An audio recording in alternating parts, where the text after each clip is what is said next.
오늘은 귀한 시간, 귀한 말씀을 통하여서 하마르티아 조금씩 꾸준히, 하마르티아 조금씩 꾸준히 라는 제목으로 하나님의 귀한 말씀을 함께 나누고자 합니다. 바야흐로 가을이 되었습니다. 이제 날씨가 좀 쌀쌀해졌는데요. 우리의 영육의 질고의 문제가 찾아오는 한절기를 잘 육신을 다스리시고 관리하셔서 우리 스스로 돌아보신 후 영육으로 강건하게 지내는 거룩한 시기가 되기를 간절히 축원합니다. 오늘 본문의 말씀은 요셉의 아들들인 므낫세와 에브라임이 야곱에게 강복을 받는 장면을 우리에게 전하고 있습니다. 실상 고대 유대의 관습상 본래 임종시에 직접 손을 얹고 하는 아버지의 축복은 그의 아들들에게만 하는 것이 일반적이었는데요.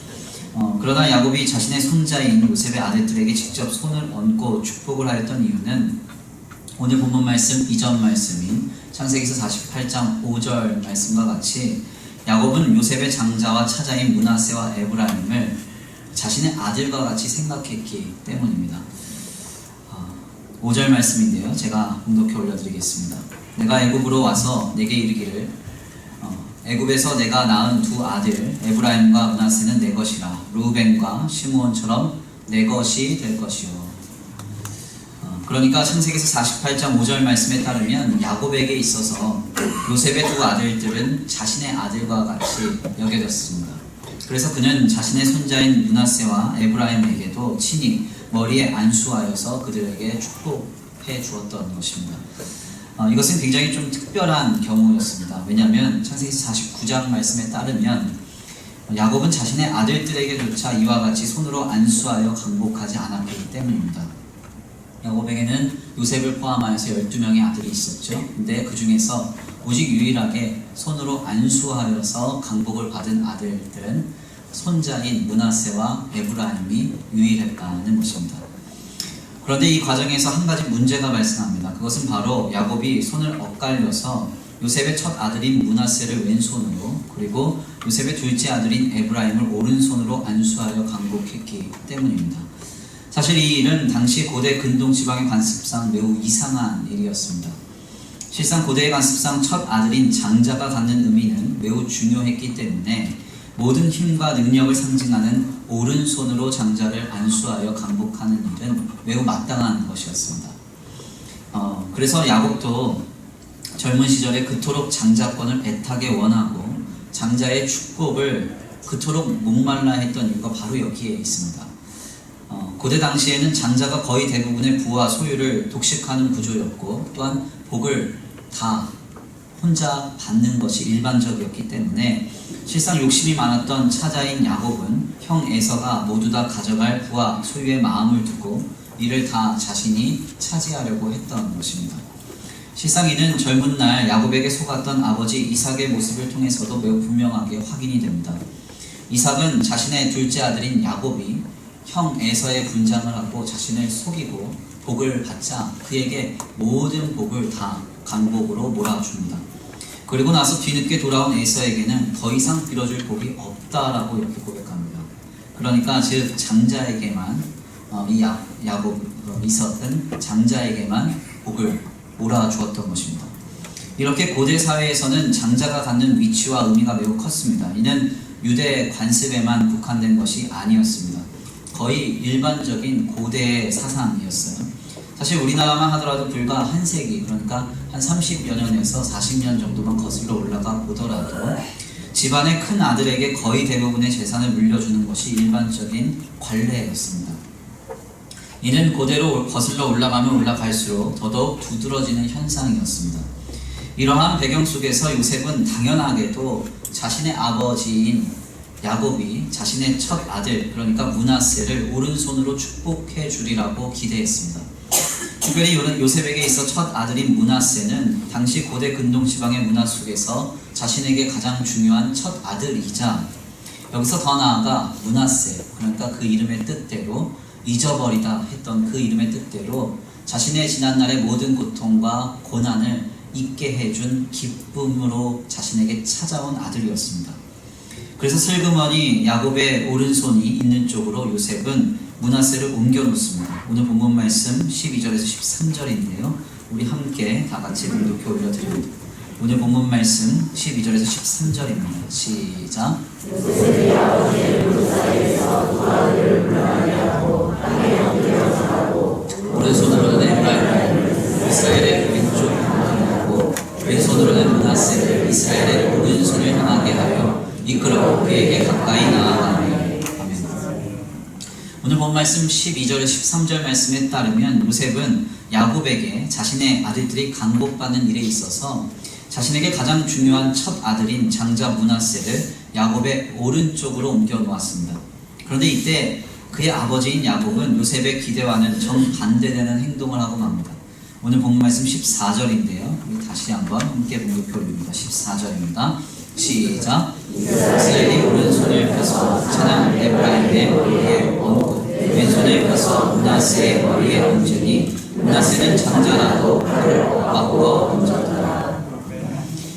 야곱은 요셉의 기대대로 장자인 므낫세에게 오른손으로 안수하여 강복하지 않았습니다. 오히려 손을 엇바꾸어 오른손으로는 둘째 손자인 에브라임에게 그리고 왼손으로는 첫째 손자인 므낫세에게 안수하여 강복했습니다. 결국 이 일에 대하여 성경에 따르면 요셉은 매우 불쾌해했다고 전합니다. 이는 오늘 본 말씀 이후의 말씀이 17절에서 매우 분명하게 우리에게 전해집니다. 오늘 본 말씀 이후 말씀이 17절인데요. 우리 함께 다 같이 봉독해 올려드립니다. 시작. 요셉이 그 아버지가 오른손을 에브라임의 머리에 얹은 것을 보고 기뻐하지 아니하여 아버지의 손을 들어 에브라임의 머리에서 므낫세의 머리로 옮기고자 하여. 아멘. 오늘 본 말씀 17절에 우리말 기뻐하지 아니했다라는 말의 히브리 원어인 라는 본래 부정의 의미를 담고 있는 단어입니다. 그래서 이는 나쁘다, 상하게 하다, 쓸모없게 하다 혹은 불쾌하다 등으로 해석이 되는 단어입니다. 그래서 이제 가장 원어에 가깝게 새로이 번역된 표준 새번역 성경에서는 오늘 본문 말씀 창세기서 48장 17절의 말씀을 새롭게 번역하기를 요셉이 이를 못마땅하게 여겼다. 요셉이 이를 못마땅하게 여겼다라고 새롭게 번역했습니다. 사실 요셉의 이런 반응은 매우 마땅한 것이었습니다. 장자에게 의미가 있는 오른손으로 안수하여 강복하지 않고 왼손으로 강복했다는 것은 장자인 므낫세에게는 그를 무시하는 처사였고 또한 그 장자에 대한 기대를 가지고 있었던 아버지 요셉에게도 도저히 받아들일 수 없는 매우 불쾌한 일이었던 것입니다. 결국 요셉은 이런 아버지의 모습을 두고 훈계하기 시작합니다. 18절인데요. 제가 봉독해 올려드리겠습니다. 그의 아버지에게 이르되 아버지여 그리 마옵소서 이는 장자이니 오른손을 그 머리에 얹으소서 하였으나 18절 말씀에 따르면 요셉은 마치 아버지 야곱이 노쇠하여 실수를 하였다는 듯이 아버지 야곱에게 훈수를 둡니다. 강복하는 손이 바뀌었다는 것입니다. 강복하는 손이 바뀌었다. 그러나 이때 야곱은 매우 분명하게 선언합니다. 19절인데요. 우리 함께 다 같이 봉독해 올립니다. 19절입니다. 시작. 내 아버지가 허락하지 아니하며 이르되 나도 안다 내 아들아 나도 안다. 그도 한 족속이 되면 그도 크게 되려니와 그의 아우가 그보다 큰 자가 되고 그의 자손이 여러 민족을 이루리라 하고. 아멘. 오늘 본 말씀 이후의 말씀인 창세기서 48장 19절 말씀에 따르면 야곱은 매우 분명하게 이렇게 말합니다. 내가 안다. 아들아 내가 안다. 특별히 여기에서 야곱은 내가 안다라는 히브리말 야다를 무려 2번이나 사용해 가면서 이미 자신이 요셉이 의도하는 바를 알고 있음을 말합니다. 야곱은 답답해하고 불쾌해하는 요셉에게 매우 분명하게 자신이 어떠한 명확한 목적을 가지고 장자와 차자를 엇바꾸어 강복하고 있음을 밝혔던 것입니다. 대체 왜 야곱은 이와 같이 하였던 것일까요? 사실 이는 야곱의 신앙이었고 또한 하나님의 섭리였습니다. 실상 야곱이 지난날 경험했던 하나님은 약한 자의 하나님이었습니다. 자신의 형인 에서와 다툼을 하는 현장 속에서 하나님은 항상 야곱의 편을 들어주셨습니다. 이는 야곱이 에서보다 하나님께 무언가 특별히 더 잘해서 많은 것을 올려드려서 헌신해서 주님이 이와 같이 그에게 은혜를 베푸신 것이 아닙니다. 다만 당시 고대 사회 속에서 모든 권세와 기득권을 타고난 장자인 에서보다 차자인 야곱은 아무것도 가진 것이 없었기 때문입니다. 즉 야곱은 하나님이 너무나 절실한 절대적인 약한 자였기 때문입니다. 더 나아가 외삼촌 라반의 집에서도 야곱에게 있어서 주님은 약한 자의 하나님이셨습니다. 야곱의 손을 들어주신 것이 아니라 주님은 외삼촌 라반의 손을 들어주신 것이 아니라 야곱의 손을 들어주셨습니다. 그리고 정처 없는 나그네 세월 동안에서도 주님은 야곱이 약할 때 늘 찾아오사 강함을 주시던 분이셨습니다. 야곱은 이것을 늘 기억했습니다. 그래서 애굽 총리의 맏아들로서 이미 모든 권세와 힘과 배경을 타고난 장자인 므낫세보다 형보다는 턱없이 약하고 부족한 배경을 가짐으로 하나님이 필요한 차자 에브라임에게 오른손을 들어서 안수하여 그를 강복했던 것입니다. 이는 하나님의 마음과 같았습니다. 하나님의 아들이신 예수 그리스도께서 이 땅에 오셔서 함께 하셨다는 무리들의 특징은 모두 다 약한 자들이었습니다. 주님은 자신의 제자들조차 강한 자들로 세우시지 않았습니다. 당대의 고대의 권력자들의 아들들이나 많은 배움과 학식을 가진 사람들로 12명을 채우지 않았습니다. 주님의 제자들 중 대다수의 사람들은 모두 다 어부였습니다. 유세비우스가 쓴 교회사에 따르면 예수님 당시에 배가 만선으로 생선을 가득 싣고 돌아와도 세금이 과중하여서 2-3마리의 물고기만 가지고 늘 힘없이 집으로 돌아가던 사람들, 그래서 늘 아프고 고단할 수밖에 없었던 바로 그들이 예수님의 제자들이었던 것입니다. 우리 주님은 하나님이 절실히 필요했던 약한 자의 하나님이셨습니다. 더 나아가 예수님 곁에는 항상 고아와 과부와 환자들이 넘쳐났습니다. 하물며 아무도 손대지 않는 나병 환자들까지 주님은 곁에 두시며 그들을 치유하셨습니다. 왜 주님이 이렇게 하셨습니까? 이것이 바로 하나님의 마음이셨고, 우리 주님은 자신이 너무나 절실하여 하나님을 간절히 열망하는 약한 자의 하나님이셨기 때문입니다. 오늘 우리의 약함을 보시고 우리에게 오늘 찾아오사 우리와 함께 하시며 우리를 돌봐주시는 그 하나님의 모습이 예수 그리스도의 삶으로 분명하게 확증된 것입니다.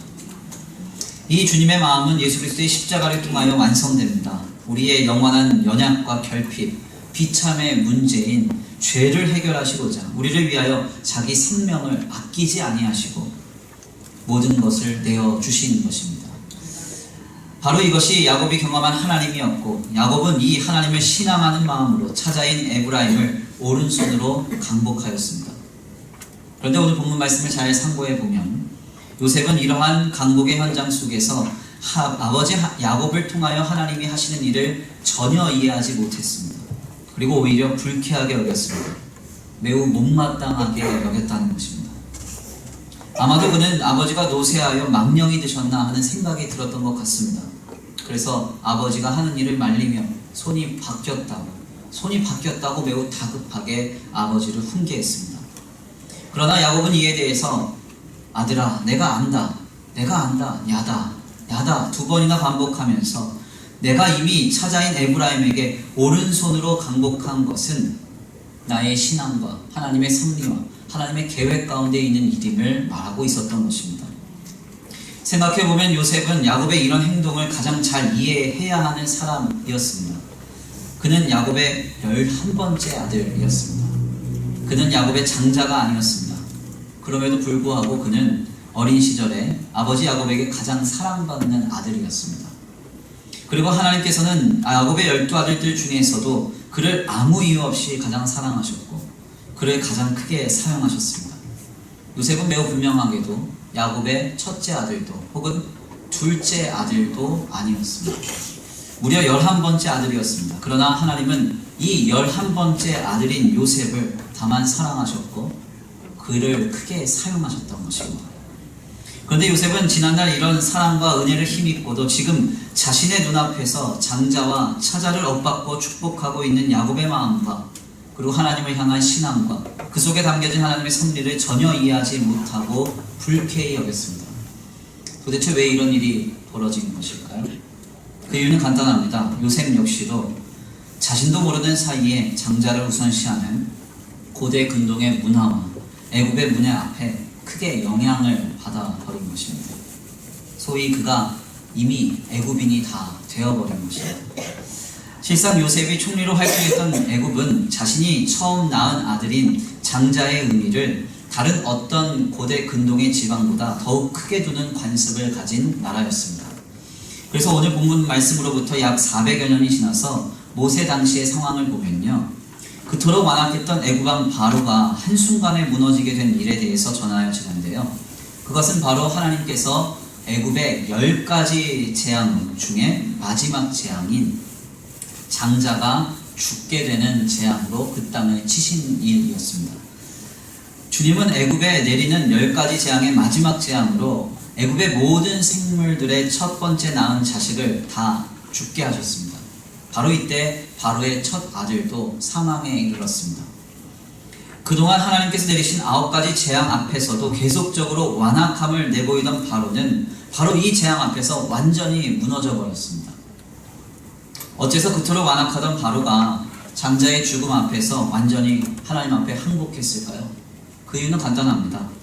애굽 사회에 있어서 자신의 생명과 분신과도 같은 장자가 죽어버리는 재앙 앞에서 그는 하나님 앞에 두 손 두 발을 다 들 수밖에 없었던 것입니다. 요셉 역시도 이와 같은 애굽의 문화 속에서 자신도 모르는 사이에 길이 들어져 버렸을 것입니다. 그리고는 자신에게 있어 지난날 모든 고통을 잊게 해줄 만큼 큰 감격과 기쁨으로 자리 잡은 장자 므낫세를 중심으로 자신의 삶을 영위했을 것입니다. 장자인 므낫세가 요셉에게는 큰 기쁨과 위로와 소망이었던 것입니다. 그런데 바로 그때 야곱이 가장 중요한 임종시에 축복을 하는 현장에서 므낫세가 아닌 에브라임에게 오른손으로 더 큰 강복을 해 주었으니 요셉은 이것을 매우 불쾌하게 여겼던 것입니다. 자신도 모르는 사이에 요셉은 이미 애굽인이 다 되어버린 것입니다. 바로 이러한 요셉의 모습은 오늘 우리에게 매우 큰 깨달음을 줍니다. 요셉은 분명 지난날 여호와 하나님과 함께 동행하며 수많은 시련과 고난의 날들을 이겨냈던 사람입니다. 그리고 여전히 주님을 향한 신실한 신앙으로 살아갔던 사람입니다. 그리고 지금도 역시 그렇게 신앙으로 살아가고 있습니다. 그러나 이러한 요셉 역시도 자신이 모르는 사이에 세상에 물이 들어버림으로 하나님의 섭리를 이해하지 못하고 그 하나님께서 야곱을 통해 하시는 일을 눈앞에서 보고도 받아들이지 못하는 부분이 생겨나고 말았다는 것입니다. 이것은 무엇을 의미할까요? 오늘 우리도 이와 같을 수 있다는 것입니다. 우리도 요셉처럼 지난날 하나님과 함께 인생의 수많은 파고를 넘고 또 넘어왔을 수 있습니다. 그리고 지금까지도 여전히 우리는 신앙생활을 잘 하고 있다고 스스로 자부하고 있을지도 모릅니다.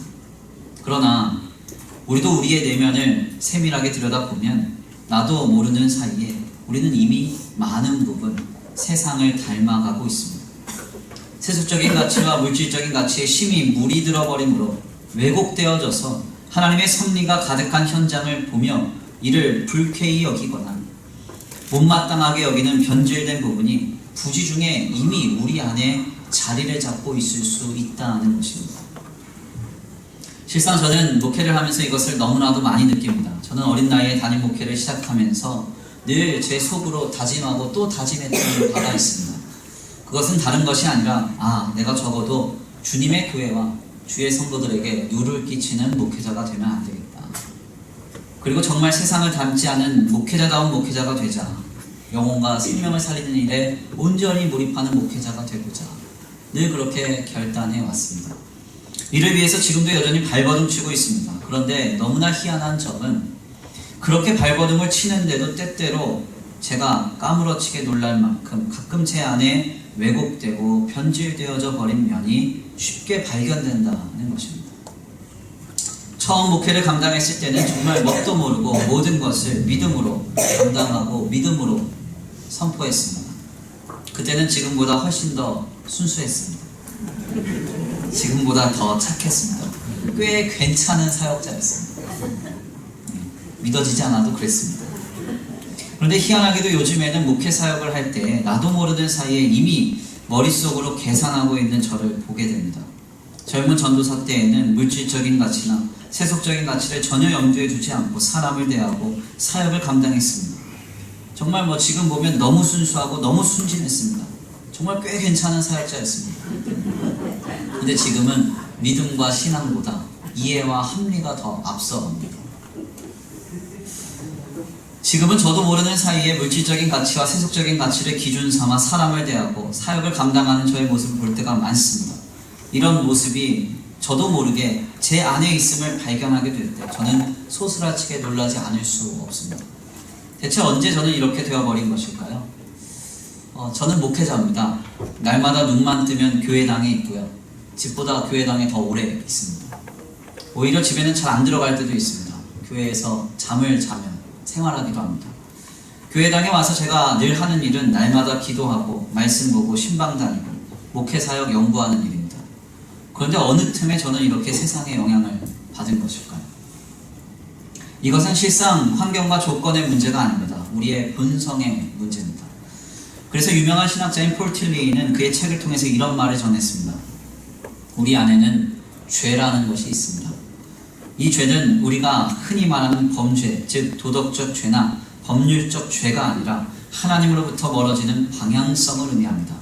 이를 구약 성경은 히브리 말로 헤트, 빗나갔다라고 죄라고 말하고, 이를 라틴어로는 하마르티아, 죄라고 명명합니다. 즉 우리가 죄인이라는 것은 마치 중력의 이끌림과 같이 하나님으로부터 멀어져 가는 방향성, 즉 죄에 이끌리는 존재라는 이야기입니다. 즉 우리 모두는 다 죄인입니다. 죄가 우리를 끌어갈 수밖에 없다는 것입니다. 이는 믿음의 선조였던 요셉 역시도 마찬가지였습니다. 그는 창세기서에서 가장 많은 부분으로 그의 인생이 할애될 만큼 대단한 믿음의 선조였습니다. 요셉의 기사가 얼마나 많은 분량을 차지하면서 우리에게 전해집니까? 창세기 37장에서부터 전해진 요셉의 기사는 38장의 유다의 인생을 잠깐 조명하는 말씀을 제외하고는 50장에 이르도록 요셉의 이야기가 전해집니다. 무려 12장이나 되는 방대한 분량으로 요셉의 이야기가 우리에게 전해집니다. 그렇지만 이런 요셉 역시도, 이런 믿음의 선조 역시도 죄인이었습니다. 아마도 성경에서 분명하게 증언하고 있지는 않지만 19절 말씀에서 그의 아버지 야곱이 안다 선언을 했을 때 요셉은 자신이 매우 크게 깨달았을 것입니다. 자신도 11번째 아들이었으면서도 이토록 사랑과 은혜를 받았는데 어찌 자신은 세속적인 기준을 가지고 장자인 므낫세만을 아버지 야곱에게 고집하고 있었는지, 이미 애굽인이 다 되어버린 자신을 발견하고는 크게 깨달았을 것입니다. 요셉 역시도 자신도 모르는 사이에 하나님의 기준이 아닌 세상의 기준으로 물들어가고 있었던 것입니다.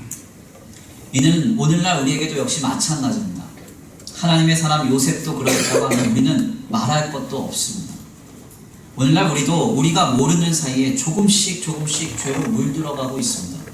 그래서 나도 모르는 사이에 마치 중력에 이끌려 살아가듯이 우리 안에 죄성의 영향을 받아서 이미 변질된 기준과 왜곡된 중심을 가지고 오늘 우리의 삶을 지금 살아내고 있을지 모른다는 것입니다. 이것은 거부할 수 없는 사실입니다. 우리는 가만히 있어도 하나님이 기뻐하시지 않는 모습에 쉽게 영향을 받고 세속적인 흐름에 쉽게 물들어가고 있습니다. 그렇다면 어떻게 해야 될까요? 달리 방법이 없습니다. 다만 주의 성도는 날마다 순간마다 하나님 앞에 엎드러져야 합니다. 예수 그리스도의 십자가 앞으로 달려나아가야 합니다. 주여 죄인입니다. 나를 불쌍히만 여겨주옵소서. 주님 앞에 머리 숙여야 합니다. 이것을 흔히 신앙적인 용어로 우리는 회개라고 정리합니다. 보통 우리가 회개라고 하면 이를 죄에 대한 고백, 즉 참회에 대한 선언이 회개라고 생각하는 경향이 짙습니다. 그러나 이는 다만 죄를 고해하는 것일 뿐 진정한 회개라고 할 수 없습니다. 진정한 회개는 나를 구원하신 예수 그리스도의 십자가를 바르게 묵도하고 그 안에서 처절하게 자신을 숙고하며 몸부림치는 과정을 의미합니다. 그래서 이에 대해 김남준 목사님은 그 내용을 이렇게 정리했습니다. 자신의 영혼에 참된 변화가 없는 것에 대한 정직한 고뇌, 변화되지 않는 자신을 향한 진지한 염려와 경건한 근심, 진리를 알고자 하는 실천적 열심, 그것을 도우시는 하나님의 은혜에 대한 상황, 이것이 회개다. 아멘입니까? 자신의 영혼에 대한 참된 변화가 없는 것에 대해서 정직히 고뇌하는 것, 변화되지 않는 자신을 향한 진지한 염려와 경건한 근심을 갖는 것, 진리를 알고자 하는 실천적인 열심을 갖는 것, 그것을 도우시는 하나님의 은혜를 간절히 사모하는 것, 이렇게 몸부림치고 하나님을 열망하며 주님 앞에 머리 숙이는 것, 이것이 바로 회개라는 것입니다. 오늘 우리는 어떠합니까? 오늘 우리의 영혼에 참된 변화가 없는 것에 대해 우리는 정직히 고뇌하고 있습니다. 변화되지 않는 나를 향하여서 진지하게 염려하고 경건하게 근심하고 있습니다. 진리를 알고자 하는 실천적 열심으로 우리의 삶을 바꿔가고 있습니다. 이 모든 것을 도우시는 하나님의 은혜를 간절히 사모하고 있습니다. 이것이 우리 안에 역동하고 있지 않다면, 다만 지난날 주님과 함께 했던 경험과 추억에 젖어 오늘 신앙으로 다만 안위하고 있다면, 우리는 지금 우리도 모르는 사이에 조금씩 그리고 꾸준히 하마르티아, 죄에 물들어가고 있는 상태입니다. 결국 우리는 죄로 물들어가 버린 우리를 보게 될 것입니다. 그리고 결국 하나님의 섭리를 눈앞에서 보고서도 이를 못마땅하게 여기는 이상한 상태가 되어버릴 것입니다. 우리는 바로 이러한 길에서 지금 돌아서야 하는 것입니다. 가을이 되면 소위 남자의 계절이라 그런지 저는 요즘 시를 많이 읽습니다. 저도 이제 찬바람이 불고 남자의 계절인 가을이 됐으니까 저희 아내한테 그랬어요. 여보, 바바리 사줘. 가을에는 바바리를 입어야 되겠어. 그랬습니다. 그때 저희 아내가 그러더라고요. 여보는 다리가 짧아서 안 돼. 키 작은 사람이 바바리 입은 것처럼 꼴불견이 없어. 그래서 그 말 듣고 포기하고 책이나 읽었습니다. 그래서 저에게 있어서 가을은 바바리가 아니라 독서의 계절입니다. 아무튼 그런데 오늘 본문의 말씀을 좀 묵상하고 설교를 준비하면서 제 머릿속에서 도저히 떠나지 않았던 시 한 편이 있습니다. 설교 계획 당시부터 떠올랐던 시로 지난 몇 주 전 우리 교회 주보에도 실렸던 시이기도 합니다. 박노해 시인의 조금씩 꾸준히라는 시입니다. 그 시의 전문을 잠시 읽어드리겠습니다. 조금씩 꾸준히. 사람들은 하루아침에 꽃이 피었다고 말하지만, 어느 날 갑자기 떠오른 별이라고 말하지만, 사람들은 하루아침에 그가 변했다고 말하지만, 어느 날 갑자기 그가 무너졌다고 말하지만, 꽃도 별도 사람도 세력도 하루아침에 떠오르고 한꺼번에 무너지지 않는다. 조금씩 꾸준히 나빠지고 조금씩 꾸준히 좋아질 뿐. 사람은 하루아침에 변하지 않는다. 세상도 하루아침에 좋아지지 않는다. 모든 것은 조금씩 변함없이 변해간다. 참으로 인상적인 시가 아닐 수 없습니다. 이 시가 오늘 본문을 가지고 설교를 준비하는 동안 제 머릿속을 떠나지 않았던 이유는 다른 것이 아닙니다. 마치 오늘 저에게 말씀하시는 주님의 메시지를 담고 있는 것 같았기 때문입니다. 사람도 세상도 모든 것은 조금씩 꾸준히 변해갑니다. 참으로 놀라운 표현이죠. 이것은 오늘 우리를 이야기하는 것입니다. 우리는 조금씩 꾸준히 변하고 있습니다. 오늘 본문 말씀에서 요셉은 갑자기 어느 날 하루아침에 장자를 고집하는 애굽의 문화에 눈이 가려져서 아버지 야곱의 강복을 통한 하나님의 섭리를 거부하는 그런 상태에 이르렀던 것이 아닙니다. 요셉은 아주 천천히 그리고 조금씩 꾸준히 변했을 것입니다. 애굽 문화에 나도 모르는 사이에 영향을 받아서 거기에 젖어 아버지 야곱을 통한 하나님의 역사를 받아들이지 못하는 상태로 그가 조금씩 꾸준히 바뀌어진 것입니다. 다만 그는 자신 안에서 조금씩 일어나는 그 변화를 인지하지 못했을 것입니다. 그래서 그는 결국 믿음의 아버지 야곱이 하나님의 마음으로 찾아인 에브라임을 강복하자 이를 매우 불쾌히 여겼던 것입니다. 이는 오늘 저와 우리 성도들에게도 역시 마찬가지입니다. 우리는 지금 우리도 모르는 사이에 세상을 닮아가고 있습니다. 죄에 물들어가고 있습니다. 이것은 인정하든 인정하지 않든 사실입니다. 그래서 성경은 이에 대하여 의인은 없나니 하나도 없다고 했고, 종교개혁자들은 이러한 우리의 상태에 대해서 전적 부패라는 말로 축약하여 우리를 설명합니다. 이러한 우리가 할 수 있는 것이라고는 다른 것이 없습니다. 다만 날마다 순간마다 하나님 앞으로 겸손히 나아가는 것입니다. 그리고 머리를 숙이는 것입니다. 주여, 나는 죄인입니다. 나를 불쌍히만 여겨 주옵소서. 예수 그리스도의 보혈 앞에 날마다 순간마다 회개하는 것입니다. 주의 보혈로 나를 씻기사 정결케 하여 주시옵소서. 죄를 끊어 주시옵소서. 그렇게 우리는 늘 회개해야 합니다. 정직한 고뇌와 진지한 염려, 경건한 고심과 하나님의 은혜에 대한 사모함으로 날마다 순간마다 주께 엎드리며 나아갈 때 주님은 우리에게 은혜를 베푸사 우리로 새롭게 하시는 회개의 역사를 시작하실 것입니다. 그러므로 오늘 이 아침 주님이 우리에게 말씀하시는 메시지를 듣게 되기를 원합니다. 지금 우리 주님이 우리에게 묻고 계세요. 지금 우리 안에 조금씩 물들어가고 있는 것은 무엇이냐? 나도 모르는 사이에 하나님의 섭리를 깨달을 눈을 가려버리고 늘 불쾌히 여기고 못마땅하게만 바라보는 그런 영역이 내 어디에 자리를 잡고 있느냐? 주님 우리에게 말씀하고 계십니다. 혹시 우리도 모르는 사이에 나는 이미 세상을 닮아가 버린 것은 아닙니다. 지난 주간의 일입니다. 우리 교회는 연말을 맞아서 많은 행사를 앞두고 있고 또한 치르고 있습니다. 특별히 지난 주간에는 많은 일이 있었습니다. 전교인 야유회도 있었고 교회에 부족한 음향과 영상 장비를 시공하는 일도 있었습니다. 오늘 설교 음성이 좀 좋지 않습니까? 안 좋은가 보네요. 네, 저는 좋다고 생각합니다. 아무튼 그래서 신방과 더불어서 이러저러한 일이 좀 많아서 참 분주히 보냈는데요. 이번 주간에 저희 교회에 음향과 영상 장비를 추가 시공하면서 제가 크게 깨달은 일 한 가지가 있습니다. 키보드와 드럼에 모니터 스피커와 앰프를 설치하고 배선 작업을 하고 그리고 영상 장비를 새로이 설치하는 문제를 좀 시공을 하면서 그 가격으로 인해서 견적서를 갖고 이렇게 저렇게 의견을 좀 조율하는데요. 제가 어떻게 하면 성도들이 피땀 흘려 헌신한 헌금을 아껴볼까 고민을 하다가 제가 이제 시공하시는 업자 집사님한테 그렇게 얘기했습니다. 교회가 현금으로 모든 시공비를 지불할 테니까 약 40만 원에 달하는 부가세를 좀 빼달라 요청했어요. 의뢰교회는 늘 큰 공사 시에 이와 같이 딜을 하였었기 때문에 저도 모르게 당연스럽게 탈세를 요청한 겁니다. 그런데 갑자기 그분이 저한테 이렇게 말씀하시더라고요. 목사님, 부가세는 제게 주시는 게 아니라 국가에 내시는 겁니다. 그러니 마땅히 내야 합니다. 저희 교회에서는 어떤 공사든 간에 꼭 부가세를 내고 세금 계산서를 뗍니다. 혹시 교회가 부담되신다고 하면 반은 제가 내겠습니다. 반만 내주십시오. 이렇게 얘기하는 것입니다. 제가 이 이야기를 듣고요. 너무 창피했습니다.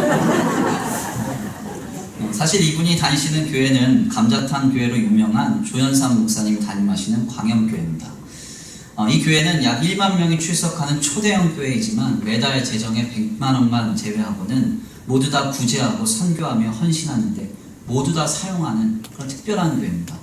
그래서 지난번에 미얀마의 아주 큰 홍수로 미얀마가 어려움에 처했을 때에도 전 세계에서 가장 먼저 구호팀을 급파한 단체가 바로 이 교회입니다.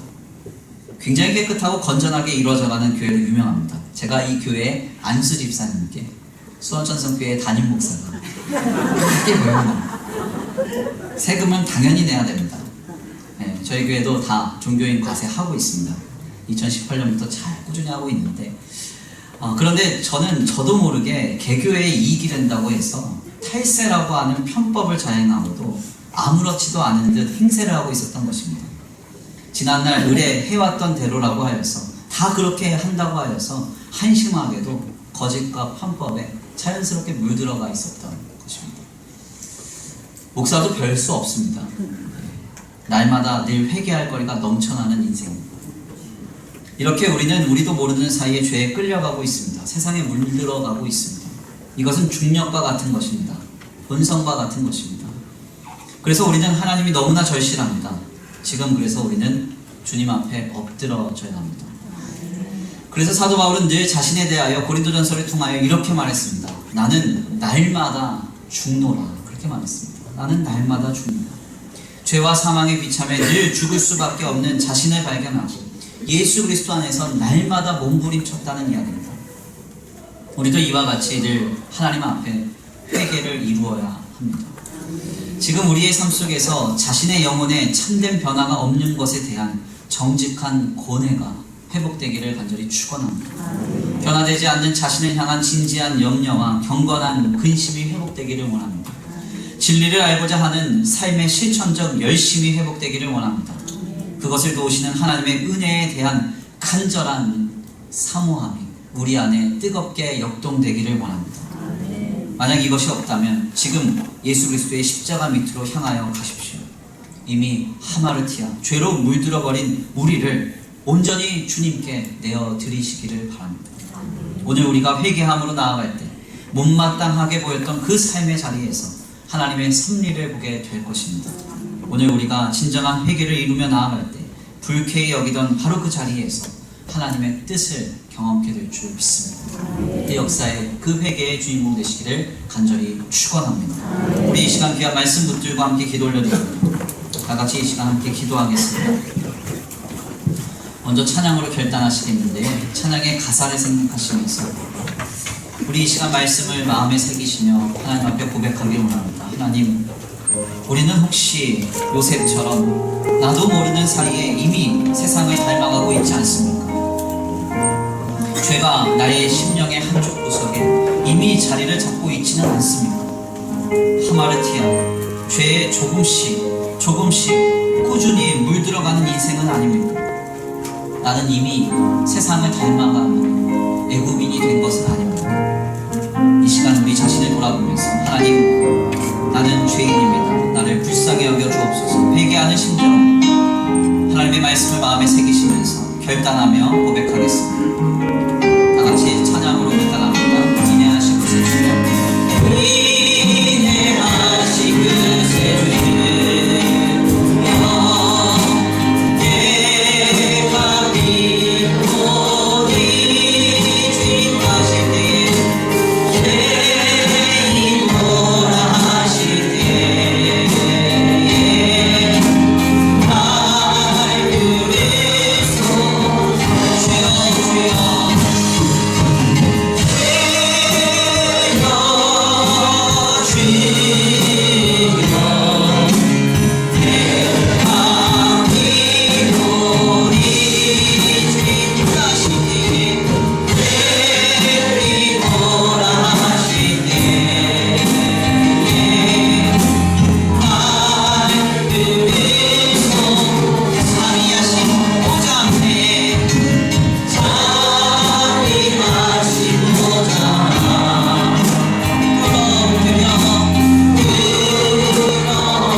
이 시간 우리 자신을 다시 한번 돌아봅니다. 하나님, 혹시 나도 요셉처럼 이미 모르는 사이에 세상을 닮아가고 있지는 않습니까? 죄가 조금씩 나를 물들어가고 있지는 않습니까?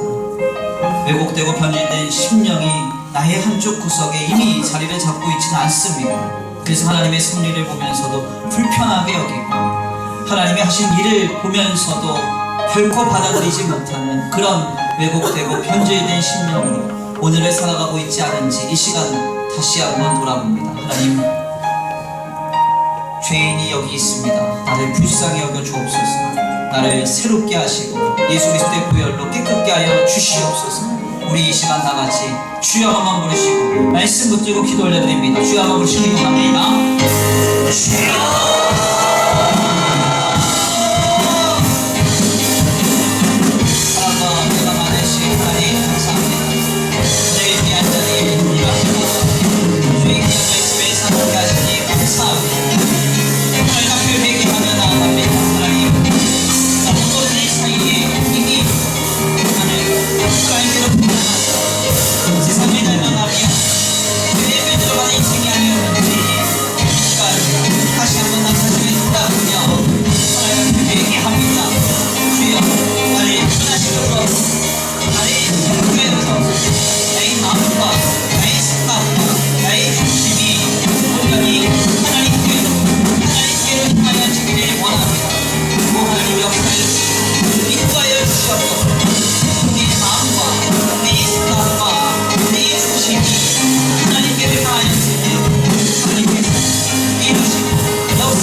사랑과 은혜가 많으신 하나님 감사합니다. 오늘 귀한 자리를 통하여 하나님 앞에 말씀 가운데 자신도 모르는 사이에 변질되어 버린 요셉의 모습을 아버지 보게 하시니 감사합니다. 요셉은 11번째 아들로 야곱에게 가장 사랑받고 하나님께 가장 귀히 들어쓰임 받았음에도 불구하고 아버지 야곱을 통하여서 하나님이 하시는 일을 보면서도 이를 불쾌히 여기며 받아들이지 못했습니다. 어떤 순간에 요셉은 이와 같이 된 것입니까? 어떠한 계기로 요셉은 하나님이 하시는 일을 보고도 이를 받아들이지 못하며 하나님 안에서 그의 눈이 가려진 것입니까? 하나님, 이 요셉의 모습이 오늘 나와 같음을 다시 한번 고백하지 않을 수 없습니다. 하나님, 나도 주님과 함께 지난날의 삶을 살았다 하면서도 지금 주님을 신앙하고 믿음으로 산다고 하면서도 우리는 세상을 닮아가며 죄와 악에 물들어가고 있습니다. 날마다 순간마다 하루도 회개하지 않고서는 주님 앞에 바로 설 수 없는 존재임을 이 시간 주님 앞에 고백합니다. 주님, 나는 죄인이오니 다만 불쌍히 여겨 주시옵시고 아버지, 이제는 더 이상 세상을 닮아가지 않게 하시며 하나님이 기뻐하시는 모습으로 날마다 거룩하게 경건하게 아버지 성결된 존재로 살아갈 수 있도록 주님 역사하여 주시옵소서. 아버지, 이를 위하여서 하나님 앞에 내 문제를 내어놓고 정직하게 고뇌하기를 원합니다.